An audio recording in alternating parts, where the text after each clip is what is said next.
Alrighty, well, hello there.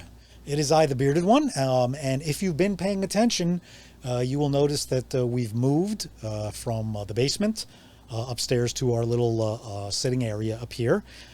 Made a little makeshift area here. It's a little bit more comfortable, maybe a little bit too comfortable, especially since the fact that we haven't had nursing for the weekend. I've been awake for 2 days now. I think I got about an hour's sleep this morning.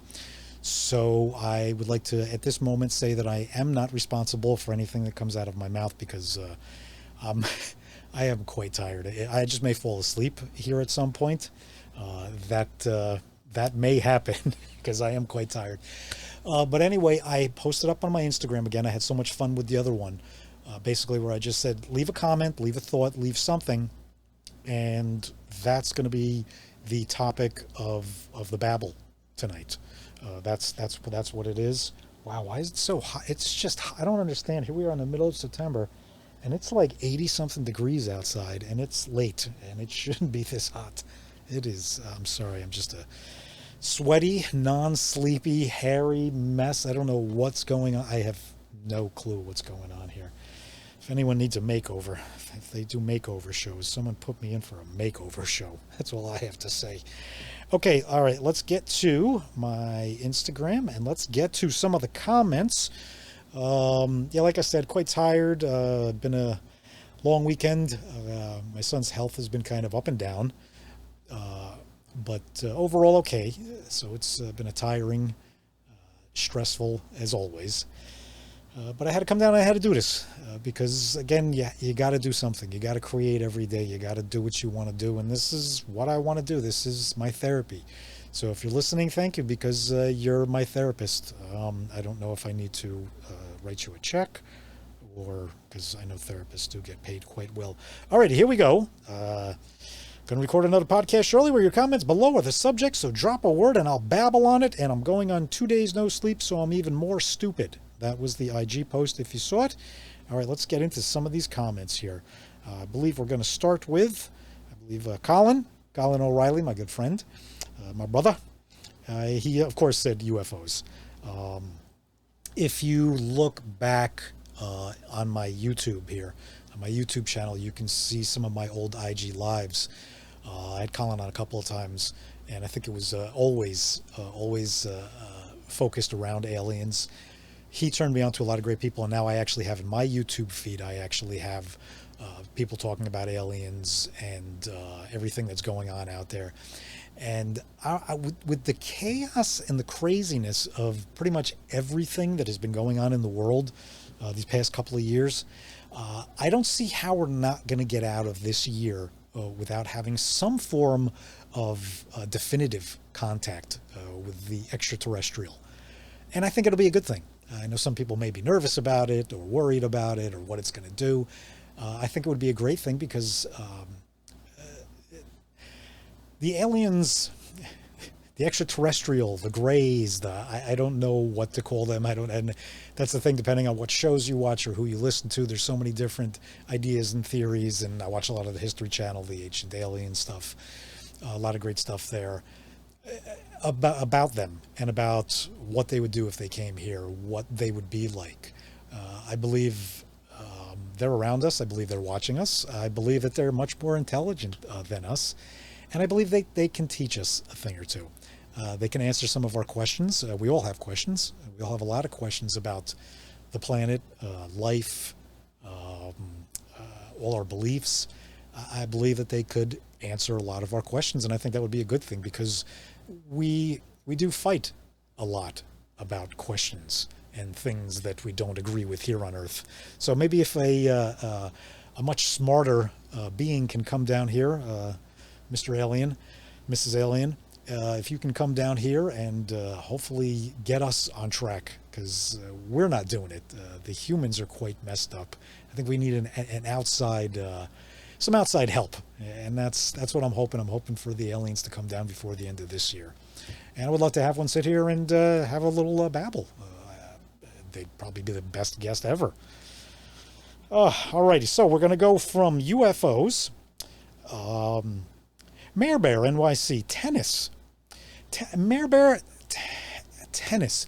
Tennis is not something that I can speak on in any way, shape, or form as an expert. I wasn't one really into tennis. I guess I was more of an extreme kid, BMX, skateboarding, roller skating, anything crazy and wild. And then I remember, I think we started, my good friend Rob, I think we started with some racquetball, and then I don't know if that became a tennis thing. And I never realized tennis is one of those sports where, like I said, I looked at it and I was just like, not my thing. I didn't think that it was, like I used to play a lot of hockey. So of course, tough, tough guy. I didn't think tennis was a tough sport until, like I said, until I played it. And I remember Rob and I used to go to a park over in Clifton, because I think that we didn't want anyone to know that we were playing tennis. Possibly, I'm going to have Rob out here one of these days, and we'll definitely. But that's something. But I remember that was one of those sports where once you started playing it, you're like, oh my gosh, it's insane. It's a workout. You have to be physical. And Rob was one of those people that always wanted to win. He was one of those. I was one of those. I really don't care. But man, we used to have some aggressive tennis matches, and it was fun. I've always said that is a great workout. And then I started. I don't know what year, but I'm sure anybody who knows tennis will say I was never into tennis. And I remember one day I was flipping through the channels, and I'll never forget. I saw Andre Agassi. And it was just something about his style and about the way that he was on the court that I stopped, and I found myself watching a tennis match. Again, because of Andre Agassi, because of just his style and the way that he brought it. And I was like, wow, I was like, this is interesting. So he actually got me a little bit into tennis. Played for a couple more years, here and there, nothing of any, just fun stuff.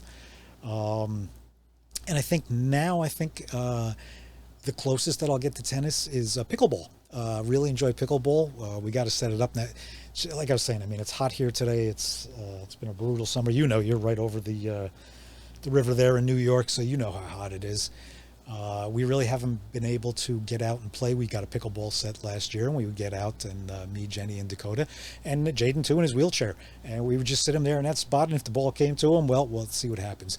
He was actually pretty good at returning it. If now that the weather's cooling down, hopefully we can get out, and maybe we'll do a pickleball podcast. But yeah, that's the extent of my tennis knowledge.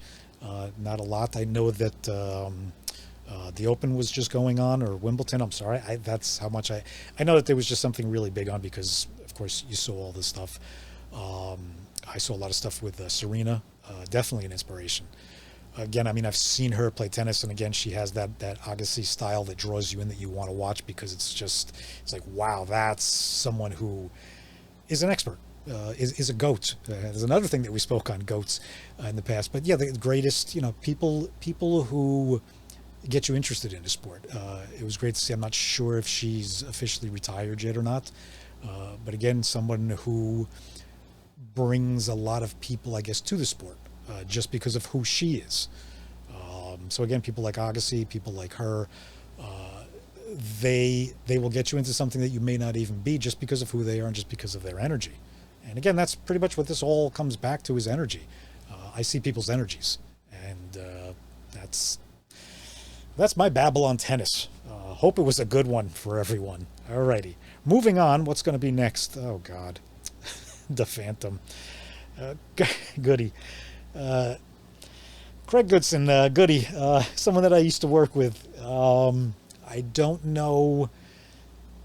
Well, let me tell you what his comment. His comment was the invisible unicorn horn. Goody is someone like me where I don't know how either one of us ever got past the, I guess, the mental portion of getting into law enforcement. I don't know how we passed that portion of it. He's definitely out there. Definitely a good dude. Miss him a lot. I got to see you soon there, Goody. Invisible unicorn horn. All right, I got to speak on it, because if you put it in my comments, I'm going to speak on it. Invisible unicorn horn. Now, are we speaking of the invisible unicorn of his actual horn? Are we talking about a horn that honks? Honk, honk. I mean, if I had something on the soundboard, if I had a horn on there, I could honk, but I wasn't prepared and I didn't set anything up. But if it's an invisible unicorn with a horn, honk honk, would that make their invisibility really not worth it? That's not the word I was looking for, but if they were invisible and they had a horn and they honked, then you may know that there was someone invisible there. So I don't know if an invisible unicorn horn, I'm saying that slow so I don't get too tangled up with that, would have a horn. So I guess we're talking about the invisible unicorn horn. Okay, so only Goody would come up with the invisible unicorn horn, and the response that I would have for Goody, I'm trying to keep this a family type podcast, so Goody would know the direction that I would go if he were here, and this wasn't recording. We would definitely have a much different response on his invisible unicorn horn and where it can go on him. But again, that's Goody. If anybody has any information on the invisible unicorn horn, send it in. Not that I'm going to give you my address, but whatever. DM it like the old days. Like, write us a letter, send it in, and maybe we'll open it on the next show. I'm sorry. I apologize. My daughter's going to be mad at me for that one. Okay. All right. Invisible unicorn horn. What do we got next here? Son of a Fed Smoker. The genre of music popularized in the 90s. Power violence. I've talked a lot about music. I've talked a lot about, and the last time that I did this too, I talked about the 90s and about what an amazing time of music it was. 80s, 90s, 70s too, my age, born in 69. So I really got to see the birth of so much music. I got to see the changing of so much music, just so much in music. And it's amazing to see where it's at. It's not as explosive as it used to be. Like I said, I think that generation, our generation, my age, we saw so much music. We saw the birth of so much, and you couldn't commit. A lot of people did commit to one style, and I feel sorry for those people, because especially the 90s, 80s and the 90s, there was just so much happening. You had to be involved. You had to listen to it, and you had to decide. Power violence. What do we? Husker Du. I'm trying to think some other power violence. There was some good stuff. I went through my punk phases. Power violence is probably more along the lines of like a thrash, a corrosion of conformity, I believe. Stuff like that. Heavy, misunderstood. And I think, again, there was so many different styles of music, and so many, you could find what suited you. You could be into the dark music. You could be into the heavy music. I think a lot of especially you hear power violence. So of course you think it's going to be like a heavy riff, and it's going to be, heavy singing. And of course it is, mosh pits and this, that, the other thing. But what a lot of people don't understand, and I know that this was something funny when my wife and I were dating, and I forget where we were at, but something came on, and I was just like, I gotta go, I gotta get in the pit. And she was like, what? I was like, mosh pit, I gotta go. And like, if there was a good song came on and you knew it was mosh pitable, you jumped in. You jumped in with your friends and you had a good time. And a lot of people looked at that again as violent, and it wasn't. A mosh pit was a place. Yes, you could. It was a place of therapy. Just as this may be my new form of therapy. Maybe back in the 80s and the 90s, mosh pits were. Now I sit down and I talk to a camera with a light. But it was therapeutic, and the people that got into those pits. It's funny. I just saw a video today. I was scrolling through, and it was a video of a guy in a pit. And he turned and he punches this dude. And I mean, sometimes pits get a little bit violent, but he punched this dude. And I think the guy's head was down, and he lifted up, and the guy even looked at him, and they both kind of looked like really, that's not what and they hugged. They had these two big metalheads, had a moment where it could have got bad. And no, that's not what the pit is about. A pit is about, a true pit is about just getting in there and doing your thing and feeling the music. It's dancing. Power violence, like I said, a lot of people didn't understand it. A lot of people didn't understand the thrash, the punk, but it's what you felt. It's what was in your soul. It's what's in your vibe. So again, to whatever music you listen to, whatever, like I said, I mean, I probably went to a Sade concert back then wearing like my Anthrax shirt because I loved good music, and no matter where it came from, I was going to listen to it. Power Violence, again, not everybody's cup of tea, but it was a form of music. It was an expression of music, still around today. Changed so many different styles, of course. So many different things have sprung off of it. I guess that came from heavy metal or punk. I don't know the order of the music and when it came. That would be an interesting thing one day to have someone who really knows music. And I really would love to discuss the progression of music in the 70s, 80s, 90s, the birth of so much, and what came and what changed. That would really be an interesting one. I'm definitely gonna have to find someone who knows their musical history, and that would be a fun one. So Power Violence, again, I will speak on it all here. Okay, oh, you know what, and then we're going to keep with the music. K Willie 3, favorite bands, concerts you've seen through the years. Who's the best live? Best live. Best live. It's tough because, again, like I said, so many different genres, so many different things of music. I'm gonna probably have to say Chili Peppers, probably Lollapalooza. Foo Fighters, of course, are always some of my favorites. I don't want to say one of. I took recently. I've talked about on here about discovering music and stuff with my daughter now. Went to a 21 Pilots concert with my daughter. I will say that's up there in one of my favorite concerts. An amazing musicians, amazing stage show, performers, keeping the audience on the edge of your shows. So that most recently would have to be one of my favorite concerts that I go to. I will say a lot of my favorite concerts, local jazz places. My wife and I used to get out a lot more, but just getting to a local jazz place and just seeing local jazz musicians, that to me is one of the greatest things. It's like going to a big concert, and you go to the big concert and you get that energy and you get that feeling, and you leave and you feel that. To me, same thing too, sitting in a small place, in a jazz place. I may not know who anybody is. I may be fortunate to know who the jazz musicians are. I'm fortunate to know quite a few jazz musicians that I've met through the years too, and that's therapy for me. Again, I have a lot of different therapies. Music is a great one. We watch a lot of, we like I said, we don't get out much anymore, but we watch a lot of concerts here in this house. We watch a lot of live stuff when we can. We spent a day watching the Taylor Hawkins tribute the other day. It was an absolutely beautiful tribute to Taylor Hawkins, the drummer of the Foo Fighters, who passed away. They did it at Wembley Stadium.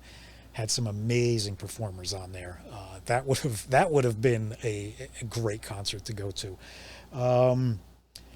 Favorite bands or concerts that you've seen through the years. I'm trying to think about some of the stuff that stood out.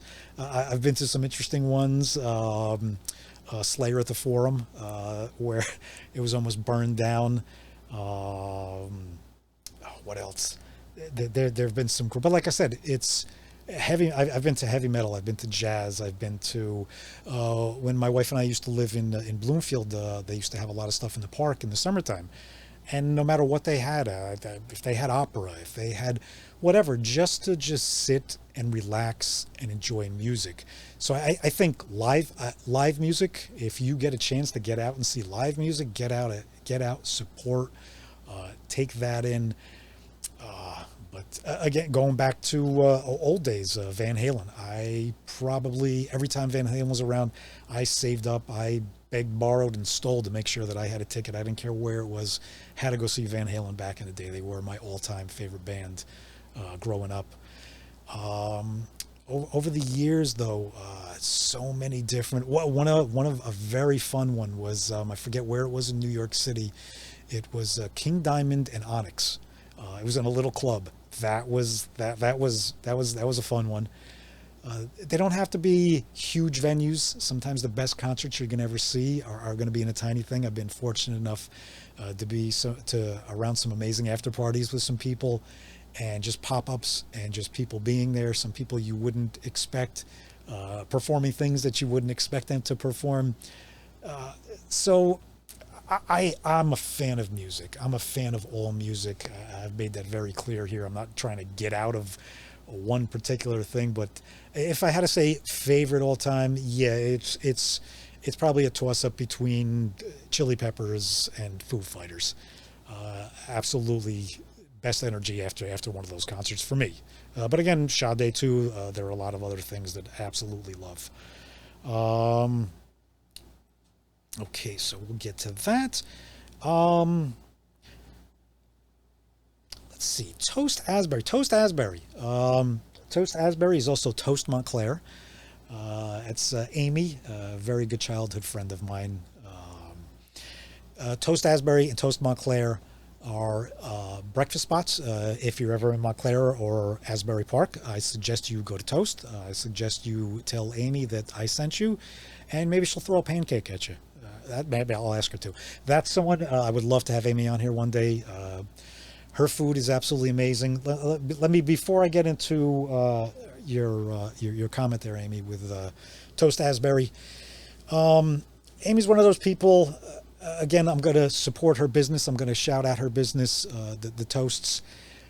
Amazing food, but even more important, Amy's one of those people. In our life, we live in hospitals. Like I said, days, months, weeks at a time. We live in hospitals, and Amy has a wonderful, like I said, food establishment, Toast, breakfast, lunch. I know she every now and then she dabbles with dinners here and there. We've been in the hospital so much. I cannot tell you. I can. The way I see Amy, like I said, I've known her since I was like a teenager. Been to her places so many times. When I saw that, and whenever I think of Amy, I see Amy walking into our hospital room, and I know this has been going on in the beginning when she was getting her businesses going, when they were going. She always had a lot going on. She was always very busy with everything that she had, the issues of starting a business, and she's always opening new stuff, and she's always busy. But when they're in hospital, I can tell you, I can just picture Amy standing in our doorway of our hospital room whenever we're there with our son, just standing there with bags, just bags. And I know my wife, red velvet pancakes. Amy would just show up with food and gotta go because she was busy. She was busy, but she made sure that we were fed, and we were fed well with her amazing food that's made with love. And you cannot beat that recipe, food with love. So Toast Asbury, Toast Montclair, get there. And then Amy's comment is how to behave in public, in restaurants in particular. Now, this is interesting because I know that throughout the pandemic, I know that when things started opening up, I saw a lot of articles, and I believe that you even posted up on that. But I did see a lot on that. I'm connected with a lot of people, fortunately, to some wonderful people from the Food Network, and I saw that was becoming an issue too. I saw a lot of chefs and people in the restaurant industry. We're speaking just about that. Is how to behave. Yeah, just how to behave in public.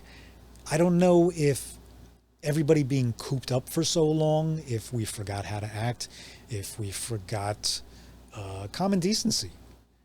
I still don't get out much because of everything, because of my son's issues, because of we're still being very cautious about everything. So of course we are still living in a bubble. When I've gotten out, it's been interesting. I think in the beginning, I think everybody kind of had that sense of looking at each other with caring, and I guess we can get through this. And then you start to see that fade away. People start to get back to normal. And I think people wanted normal, and I think a lot of people that wanted normal that didn't get normal got upset. Again, this is my babble. This is my 2 cents. I think people just got angry with the world and with everything that changed. People lost a lot. It's no excuse. It's no excuse to ever belittle, to talk down to another human being, no matter who you are, no matter who they are. That's something that I don't agree with. Again, I think it's a big problem in society. I think too many people get put up on a pedestal. Too many people get told that they're somebody when maybe in someone else's mind they are, but we're all humans. We're all trying to get through this crazy thing called life together. We're all trying to figure it out. We have to do it together. We have to have compassion. We have to have kindness. We all want that. And how do you expect to get that if you don't give it? Again, it goes back to my previous mosh pit guy. They were ready to, it was a mosh pit. It's where you get your aggression out. And it was a great video because they looked at each other, and then the guy was like, and they hugged it out. That's what we need to do more. We need to hug it out. We need to just have a little bit more understanding. I think people need to learn to count more. I think just count to 3 sometimes. Just sometimes when you're about to say something, you're about to do something, you're about to react to something, take a deep breath. 1, 2, 3. Is it really that important that I say that? Is it really that important that I act that way? Is it going to change anything? Is it going to do anything for the better? And the answer is probably no. So if you can, breathe for 3 seconds. Try to get it into your head. I don't know, but it's absolutely horrible. There was even a thing, I know people were even posting up about tips, that they were like tipping cents. And again, if your waiter or waitress or your food server is horrible and they deserve a couple cents, yes, but I think people were just getting mad and just like, well, blah, blah, blah, and this is what I come back to. And you have to understand, yes, this is what you have to come back to. You're not coming back to what we all used to know. You're not coming back to normal. They're not coming back to normal. They're working under different pressures, different constraints. The world is a different place. We all, again, just need to just have some understanding and just let's figure it out together. Again, my babble on that. Okay. Summer baby. Leela, how are you? Calling people versus texting in this day and age. I'm honestly, I like the phone call from someone. I'm not one to pick up the phone and call. I'm not too good with that. It's something that I would like, because I do know when someone picks up the phone and calls me, I'm not always great to answer it. So a lot of people don't call, but when people do call, it's usually the people that know that it's been too long, that we haven't talked, that okay, and I usually will pick up the phone. A lot of times I can't pick up the phone again because of the chaos in this house. If I'm busy with Jaden, if I'm busy with Dakota, if I'm busy with something, if I'm busy with a podcast, I can't get to the phone right away. That's pretty much what I always let someone know when I do give someone my phone number. I always tell them, text me and I'll get back to you shortly. Phone calls, I'm probably not going to answer. And that is a problem. We're too complacent with this, that we can just text, we can just share an idea, send, okay, whenever you get it, you get back to me. How connected are we? I know we can be discussing something. We can be discussing something important that maybe should be discussed in, the course of a couple of minutes. Could be the course of over a day. We've all had those texts where, okay, and then 2 hours later, and then an hour later, and then a half hour later. And are we still connected that way? I mean, if it's a personal thing, if it's business, if it's something else, but are we losing connection? Again, let's bounce back to what we just talked about with treating people. Are we just becoming less disconnected? Are we just becoming, I mean, we all see this, and it's not even a joke anymore. Just, you go outside and this is what you see. Even you can have 2 people walking down the street and they'll still be talking to each other. So how connected are we? How in touch with the world and with other people's feelings are we? Like I said, I'm one that doesn't make enough phone calls. I'm one that doesn't call people back, or if I can't answer the phone call at that time, not the text. If I'm busy with Jaden, maybe I'll just get to it and then I'll just text back, hey, was busy, boy, what's going on, blah, blah, where I probably should pick up the phone, and I probably should call. So I may have to DM you, and I may have to send you my phone number, or you send me your phone number, and I may have to call you now just to practice my calling, just to actually talk to people again. And the great thing is FaceTime. I know a lot of times, I mean, look at me now. This is getting ready, and I look like absolute hell. So a lot of times too, you don't want to do a FaceTime, but why not? Why not just FaceTime like more? How about someone that you haven't talked to in a while? Text them and say, hey, when can we FaceTime?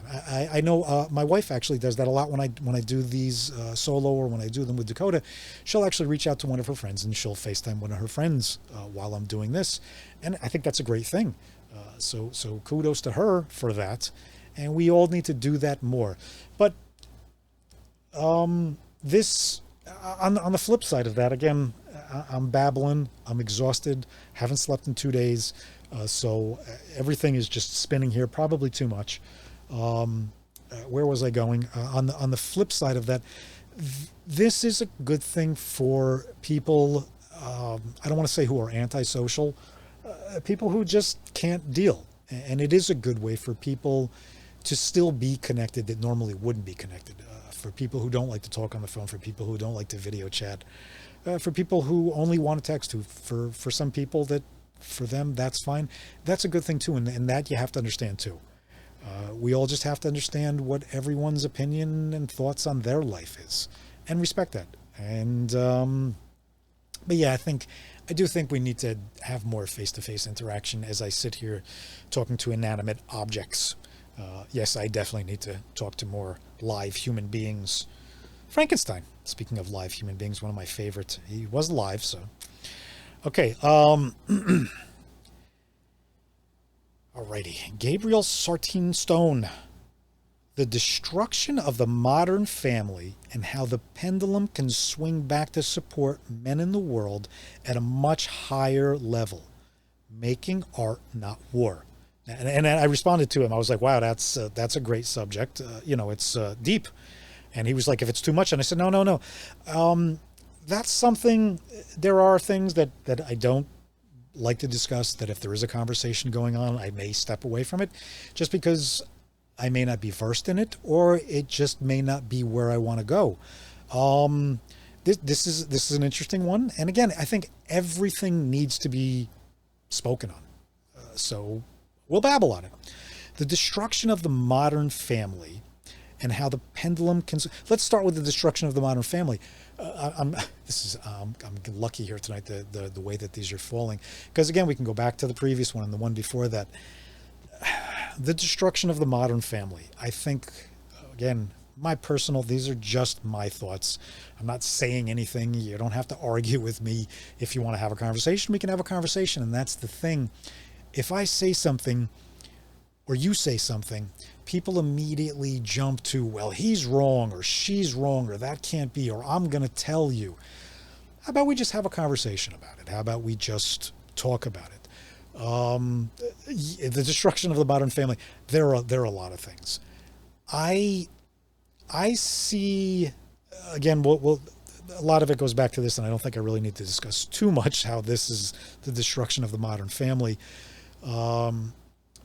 I think in the beginning, I think parents think that this is a good thing for their kids, that they can learn on it, that they can do things with it. But then I think a lot of kids just become addicted to it and don't understand how to break it. And I think a lot of parents, I think this becomes the babysitter. This becomes not a substitute for the parent, but it allows them, it's a crazy world. A lot of families don't have time to spend. I'm fortunate enough that I'm in my house all day with my family. I'm blessed and I'm grateful. I mean, yes, it's a lot of tough situations. It's not all Disney and birds here. It's a very tough life. We struggle through a lot of different things on a lot of different levels, but we get through it. And again, I'm fortunate enough to have my family here. A lot of families aren't. A lot of families don't get to see their kids as much. I know there are a lot of I was was it a latchkey kid? I mean, I wore my key around my neck and I got home My father worked 2, 3 jobs, didn't see him very much. My mother worked 1 or 2 jobs. She was out a lot. I was home alone a lot. My sister would keep an eye on me the best that she could. I was a rebel. I'm trying to, the destruction of the modern family. I think that there's a lot to that. I think that there's a lot of good, again, what I see, what my vision is of what I see in the world. I think the modern family is changing. I don't think the modern family is the old Christmas Story. If you've seen Christmas Story, the old cursing father who really didn't spend much time with his kids and just work, and you're going to be a good kid and you're going to do this and this is what you have to be. A Christmas Story. It's a comedy, but it jokes about how the family relationship used to be, the dad, and the mother was the more caring one, but she was also the disciplinary. And I think you have a lot more. I've spoken on this. I love Joe Coy's line in one of his stand-up specials where he brings his son out and he says, treat him like a dude. And he says, if you have a daughter, treat him like a dude. And he says, I don't know because he doesn't have a daughter, but I've answered that and said, it's true. Yes, my daughter's my daughter, but she's also my best friend. She's my favorite human being in the world. I learn a lot from her. We have a very open relationship in this house. We talk about anything and everything. And due to the fact that my daughter grew up in a house with her brother, us in and out of hospitals, like I said, days, weeks, months, she had to grow up very fast. She had to see a lot. She had to deal with a lot. She had to deal with the ups and the downs that go along with everything, with his seizures, with surgeries, with anger issues, we've pharmaceutical meds. Again, so I can speak on my family, and from what I see, and I do see a lot of families closer and different than what the old, I guess, family, what the father was, what the mother was. I do think that there is a lot more of that. I think unfortunately, there's a lot more divorce. You have a lot more broken homes, a lot more single parents, and it's tough. I can't speak on what to do about that. I can't speak on how that works. I can't speak on you listening on how your house, on how your family works, because mine's a different dynamic. I can only tell you what I see and what I do here. Family, again, is and always will be the most important thing to me. I see people that I know that it's not to them, and it's disheartening, but it's who they are. People choose different things in their life, different directions. I can't change them. I can't change anyone. I can focus on my life. I can focus on the people around me, and I can help myself, and I can try to help the people around me. Again, I think it all just goes back to the world. If we can all just be better people, if we can all just look out for each other, if we can all put this down a little more. To me, a lot of what goes on, the destruction of the modern family, the destruction of the modern world, I think, has a lot to do with this. And how the pendulum can swing back to support men in the world at a much higher level, making art, not war. And I think that's just it. Can swing back to support the men in the world. I think men, just like I just said, I think men are changing. I think men are not being told how to act, not being shown of the overaction. Just watch the Woodstock. I forget the name of it, something trash or whatever the heck it was. It was a three-part docuseries on Woodstock. And it's very interesting. And they said that was basically driven by, here we go, going back to the 90s male-driven rage music. No offense to the music, because if you even listen, the lead singer from Korn actually speaks on that, and he speaks very well. And again, you would think that, it's the music. No, music is out there for people to make you feel something, hopefully make you feel good. A lot of times music does make you feel rage, and in an environment like that, it was such a testosterone environment, and it was out of control. And like I said, if you watch that Woodstock docuseries, it speaks directly on that, how that the male ego back then, how it was, everybody walked around with their chest out, everybody was carrying luggage, everybody was a tough guy. I was absolutely one of those. Somebody walked by you, you looked, you stood your ground, you flared your peacock feathers out. And again, I'm not the same person that I was. I don't think I was a complete idiot. I think I had some idiot in me, that's for sure. But we learn, we grow, we see who we are, we see who we want to be. And I'm seeing that a lot with just a lot of, and I don't want to say just men, women, humans in general. People are seeing who they are, and they're realizing it. And then you can get into not just men and women, you can get into the different he, she, gender, they, whatever you want. People are beginning to see who they are, and they're not following the previous stereotypes that were always set in place, and this is what you have to do, and this is the way that you have to act. And especially not just male, female, but job related. If you're in this job, you got to be a tough guy. You can't do this. If you're in this, profession, you have to act this way. If you're in this business, this is the way that you should speak. No, it's nice to see that wherever you go now, people are everywhere. And it's not just where you would think that they would be. And that's a shame that a lot of people didn't work in certain industries because they didn't think that they would fit in that industry. And it's nice to see now that the world is opening up. We still have a lot of accepting to do. We still have a lot of understanding to do. We still have a lot of conversations to do. And I think that's the important thing. Getting back to, yes, hopefully the pendulum can swing. And I think it is. I think the Me Too movement, I think, called out, and I think made a lot of men who were doing a lot of very bad things, I think it made them realize, hey, I have to stop this so I don't get caught. Okay, that's not a reason to stop it, but you know what? It stopped them. And then hopefully maybe they're learning along the ways, and maybe they are changing. The world is always evolving, always growing. Hopefully it's for the better. Hopefully we can swing that pendulum, and hopefully the world will get back to a better place, because right now I don't think it's swinging in a very great direction. Okay, where are we at now? Music, bands, public.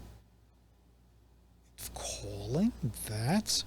Alpha Nebulance. Alpha Nebulance has been with me since the old IG Live days. Always used to pop in there. Okay, and again, I'm going to start this off even before saying this, my personal opinion, because it's crazy in this day and age how I can say something and then someone can get offended. Please, if you get offended by anything that I or another human being says, unless it's directly against you, just lighten up a little, because my feelings, your feelings, they're not always going to be the same. They're not always going to be the same opinion, but we can still have a conversation on it. And that's what we should do. Just have a conversation on it. Talk about the mess that the vaccines were. How they don't protect you, and everyone dying, being hospitalized, are all shot up. Now, that's Alpha's opinion on it, and his feed is a lot of what he, now again, this is what he feels. I'm not saying I disagree with him. I'm not saying I agree with him. I'll tell you my feelings on it. My feelings are, I had a heart attack at the age of 19, so I have had heart issues. I had heart surgery at about, I think, 20. I had my first heart surgery. So when everything came up, especially with vaccines, I'm not a fan of vaccines. I'm nervous. I still have something with my heart that can actually be detected. So I'm always afraid of anything. As soon as they said that they could possibly cause something with the heart, I was out. And again, my fear of, there wasn't enough research. My wife has breathing issues. Her asthma is pretty bad. My daughter is a combination of my mess of medical issues and some of my wife's. We kept her out of it. My son takes amoxicillin twice a day. That's his immune system. My son is, before COVID, we were pretty much masking up, and we've always been living in a bubble long before COVID.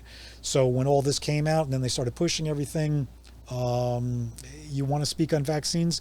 My son was vaccinated for the meningitis vaccine. He got meningitis. ravished him, destroyed him.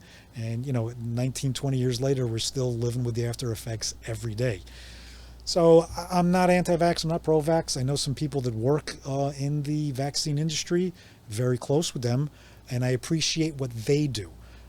If you want to get into the whole vaccine thing, I will say this. Thank you to anyone who has gotten a vaccine.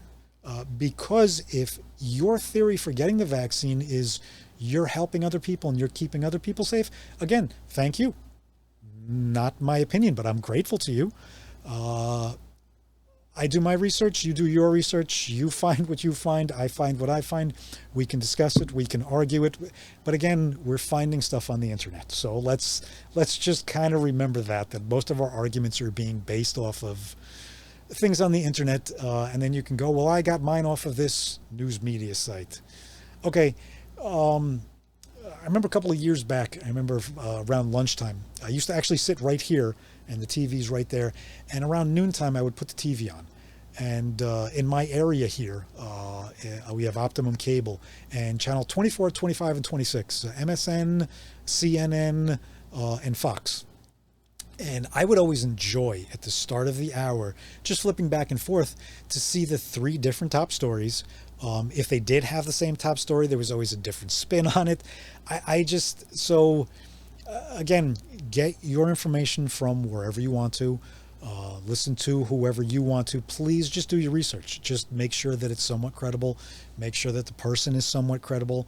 And then if you don't agree with someone, don't just throw it down their face, or don't let them throw it down your face. Try to have a conversation. I know a lot of people just can't have that conversation. Some people just get way too caught up in it.